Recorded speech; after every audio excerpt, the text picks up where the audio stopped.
Just making a vegetable dish. First, I've cut up the squash in quarters. That's the first step. Of course, I had to wash the vegetables before I cut through them. So this is the first step. Now I cut up zucchini, and then this is a circle, and then as you can note, I've cut some up in started cutting them up in the quarters. This is step two. This is a third step in preparing the vegetable dish that I'm going to stir fry.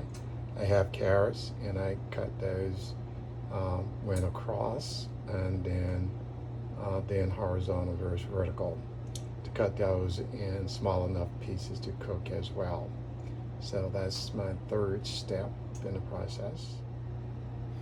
Now the fourth step is to use carrots, and these carrots are already chipped up, so I don't need to do anything with those, but go ahead and place those in a skillet along with the cabbage, because it takes the cabbage longer to the cabbage and the carrots longer to cook before I put in my other vegetable mix with the, as you can see, vegetables that's here. So those are already mixed up real well. And so now I'm going to go ahead and put those into my skillet. As you can see here, I have the skillet, adding the carrots, and then I'm going to start the cooking process before I add the various types of season to the vegetable dish. I have now pre-cooked the carrots as well as the cabbage that I cut up to put in there. And so now I'm going to add the remaining of the stir fry items. So get those in there. And now I'm going to get that stirred up in the dish as well. And so we should have a fantastic veggie mix. And after that, I will definitely add the seasoning, the various seasons to it, and then cover it. I don't want them to cook too long.